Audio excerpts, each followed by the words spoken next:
fine. Batty's not vetoed. These brokies don't have money. I want to open it up.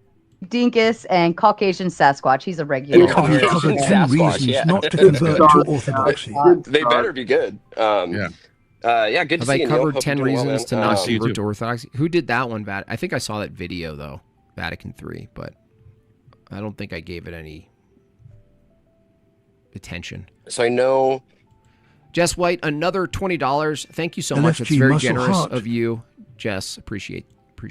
She says, let's effing go. Yeah, 10 more and you get a 40-second goal from my lungs. You know what I like about this? It looks like Chase has this really powerful firearm right now. The arm. Check that out. He's like holding an arm. It's holding fire. It seems like things are still leaning kind of the classical foundationalist route, right? That's right. Okay, we got another 10 in. Oh, we'll let David Attenborough. Keep it up, funny man. I will keep it up. Thank you for that. Thank you for calling me a funny man. It's like the best. It's like the best. I realize I'd rather be called funny than smart. Right, where it's like, okay, well, I have these axioms that I start with, and they don't need to be justified because I can do things and they're repeatable and they're pragmatic. Is that kind of right? Yeah, it's fair. Okay. The issue with that is, and that Schoolboy would probably take a similar tack, and Schoolboy is super intelligent. I'm glad he's on here, but what are you going to do if for the we beard creams? For the beard creams, that's right. I don't get sponsored by beard creams, but all of the super chats, you'd think they go to my family and food and basic life.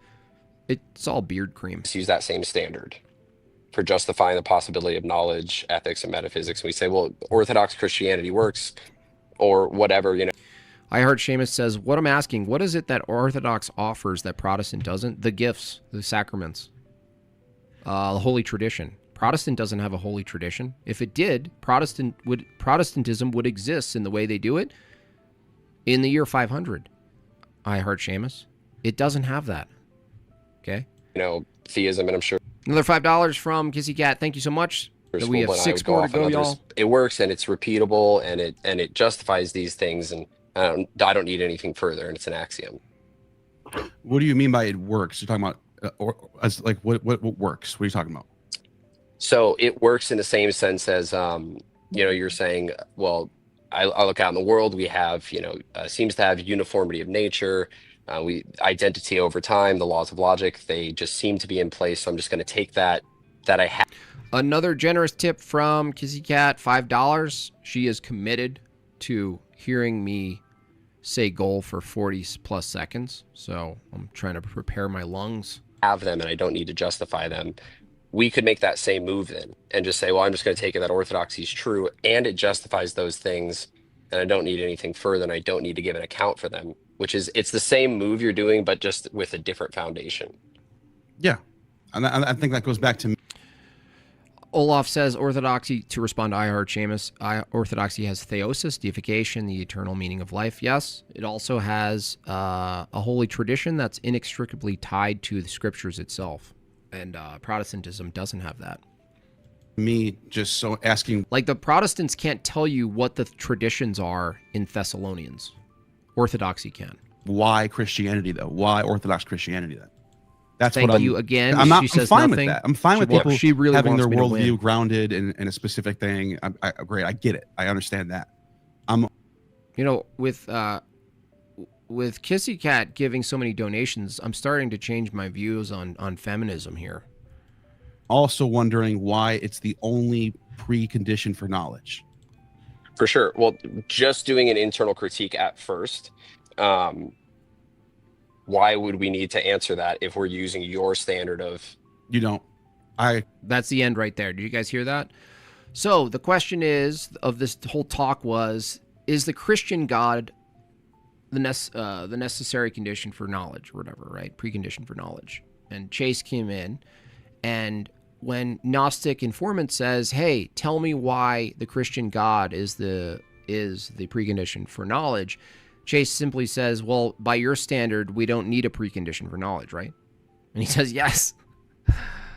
You know what I mean? So this is, and I'm happy to, but I'm just trying to do an internal critique at first to show the weakness of the position that it seems you have. Do jumping jacks.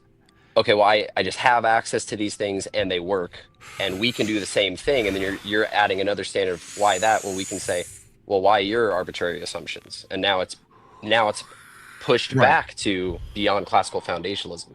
And I'm not claiming that people should follow my particular axioms or whatever my my presuppositions are. I'm not asking that.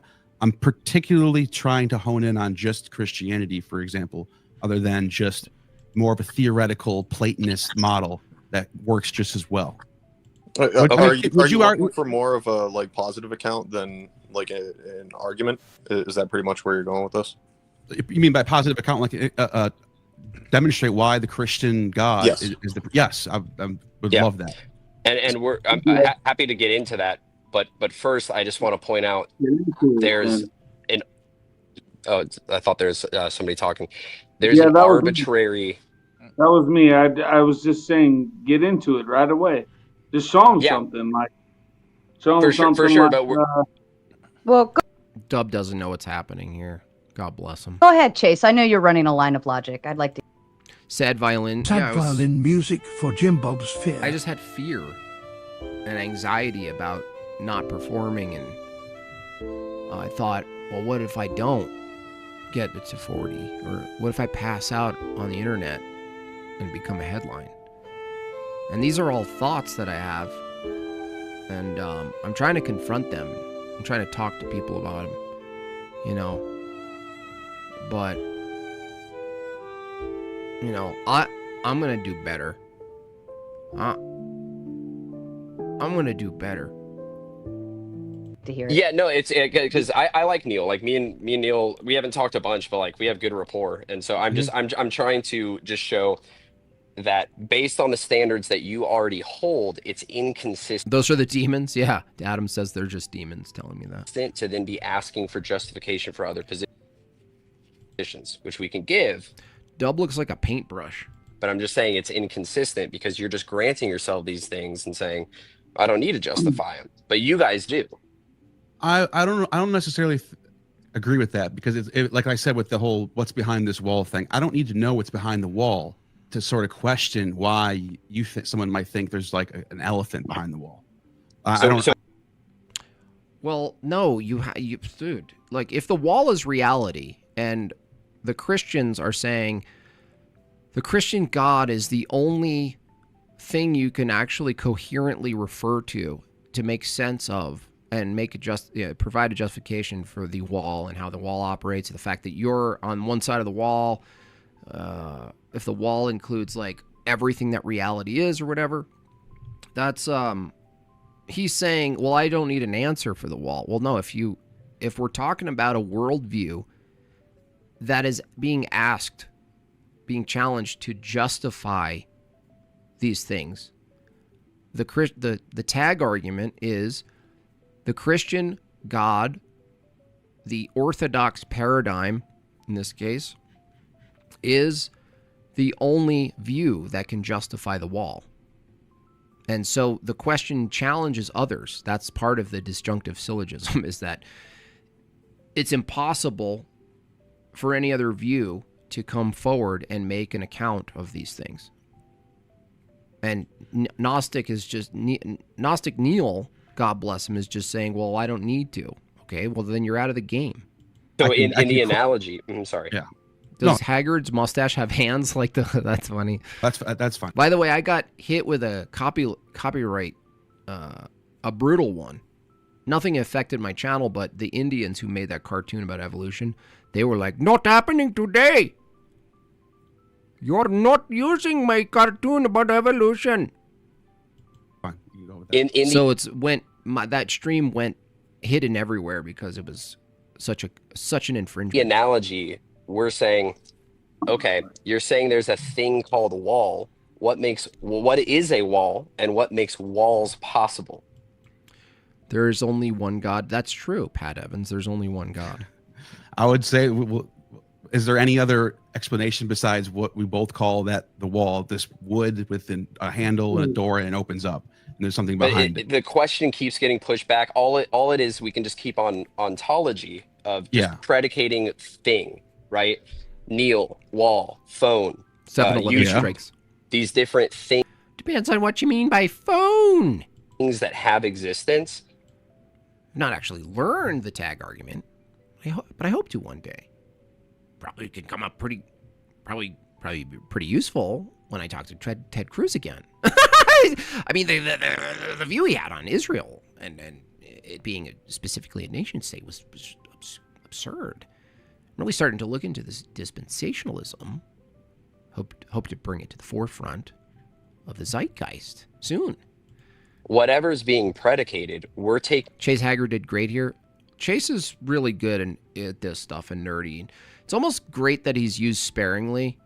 You know, because everyone's always like, Chase, debate more. And he's like, no. It's probably better that he comes in like Gandalf visiting the town. Taking the question back a step and saying, a worldview that can account for these things is necessary to appeal to them. And if you don't have the ability to account for something that you're appealing to, then you can't appeal to that thing as some kind of standard. And if you forego giving an account for it, well, we're in the position I mentioned before, if you're going to have to accept relativism. And Chase, if you don't... We are all part of the body. Oh, really, Marilyn? So Moloch worshippers, Satan worshippers are part of the body of Christ Church? Really? Interesting take. That's an interesting... For Tucker, thank you so much, Suzanne. Appreciate that. I do have one more very greedy super chat. It's called Special Donor. Virgin ratted it's you for the out about the specialist donor. cartoon. Virgin ratted, yeah, Virgin. Ever look into Ted Cruz's father's church he runs? No, that sounds amazing for a stream, Ian. Thank you for that. I'm going to look into that. That could be its own stream, right? I don't mean to. No, I don't necessarily agree with that, because we can have things that are objectively true, and we can agree on these things that are objectively true, like snow is white, for example. Can we? I don't necessarily have to account for that. I don't have to appeal to anything to account for that. We just know snow is white. We both agree on that. That's already wrong. You appeal to your reasoning, your senses. You appeal to your evaluation of your senses. You appeal to the regularity of nature. You appeal to universal categories like white or whiteness or not yellow, hopefully, if we're talking about snow. That's just false. Gnostic informant. That's just false. You're just saying something false. That's it. No. But what's in question is the thing called snow and it being objectively true. That's what's also in question. Whiteness. Also whiteness, snow, right? All these That's things. fine. I get why you're asking that, but why would Christianity or any worldview for that matter be the only way to account for those things? Yeah, if I may interject, Chase, there was something that he said that really perked up like my ears, and it came down to, like, I know that you said that you're not a philosopher, right, Neil? Right. Have you ever heard of Munchausen's trilemma? No. Or Agrippa's trilemma, it's sometimes known as. I've heard of these things. I probably couldn't explain it right now. No. So yeah, go ahead. It's a critique that about epistemology that essentially all worldviews boil down to one of three things: either we lost or circular, circularity, dogma, and one other thing I forgot. You cut out for a second. Schoolboy you started. I'm saying we need to actually account for our truth claims, and you're saying we do not have to. We just have objective truth. On here? There are certain things that we know are true through experience. Does this right? get the wild? Book, and what are those? And how do you know that those are true? Well, it depends on what we're talking about, but not everything we know for sure is true. Snow is white is objectively true no matter what we say about it. How do you know that?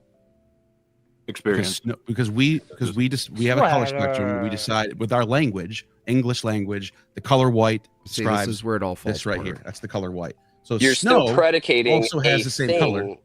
But you're still predicating a thing, right? Whatever details and attributes you want to point out. I want to get to. You're still saying there's a thing outside of the sandwich reference from Powdered Dusty. Me that exists. That's a huge metaphysical universal claim, and you're saying I don't need to account for it. Stateside, and how can you prove that you can't prove it? Can you justify that claim? Yeah, it's because of this sandwich. That's how. Here it is. No. Ta-da. See, the problem is Powder Dusty's watched too many atheists say, like, you can swap the Christian God with a bottle or a bird and just say the bird is the necessary precondition of knowledge, right? The problem, it all falls apart because a sandwich is something that we know is synthesized through matter and made. There's no eternal sandwich that everything pours forth from. Even your history of knowledge of what a sandwich is has a birth point, which is a good question. That would be like a Peterson episode. It's like, when did the sandwich begin? It's like people often ask where the chair begins and ends if you're looking at it, and the answer is nothing. You can't tell where it does. Same question with the sandwich. Well, it turns out you can actually go back in time and figure out the invention and the innovation and the engineering of bread. And then there were knives that cut bread into shapes. And then at some point, someone probably put some meat on the bread. And then maybe the sandwich was the final iteration. How does It's a proto-sandwich.